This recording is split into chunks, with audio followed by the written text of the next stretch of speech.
اختي احنا دائما نتفائلوا للخير بيسك سي ليكيب ناسيونال بريمو سيكوندو سي نوتر بيي.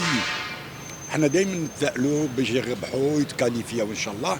En tout cas, même le match nul, ça sera formidable. Mais avec la Mauritanie, il ne faut pas dire et croire que c'est la Mauritanie sans feu. Puisque le football, on a toujours des surprises. لاني متفائل بهم. بارك الله فيهم ويزيدوا واصلوا ان شاء الله في الاخر. باذن الله رايحين نتاهلوا ورايحين نكونوا. نقول لك انا لو سكور مدهول سي 3-0 مدهولك ورايحين نوصلوا للدومي فينال واصلينها باذن الله. ثاني ما راني نهضر من اعماق قلبي واصلينها. منتخب الجزائر اليوم مباراة صعبة جدا باسكو التأهل شوية صعيب.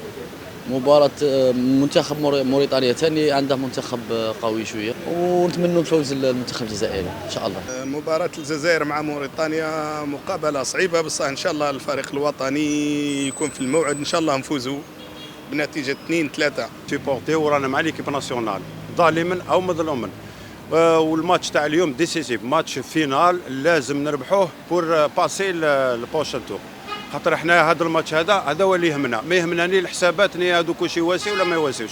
احنا اللي يهمنا احنا نربحوا الماتش وماذا بينا نربحوا ماكسيموم دو بيت بور باسي الدوزيام تور. احنا هذا هو اللي يهمنا وان شاء الله المقابله ان شاء الله تكون في القمه وان شاء الله نربحوها ونجوزوا للدور الثاني ونتمناو ان شاء الله جمل بالماضي.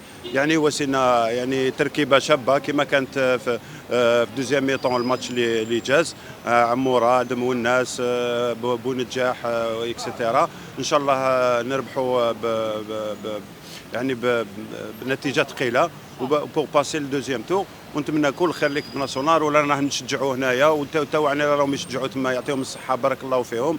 ونشكر بزاف بونجاح يعني اللي قام بدور كبير يعني وسلكنا يعني مع هذه الحصله هذه الحمد لله. ونتمنى كل خير ان شاء الله والفوز ونروحوا بعيد ان شاء الله في هذا الدوره ان شاء الله.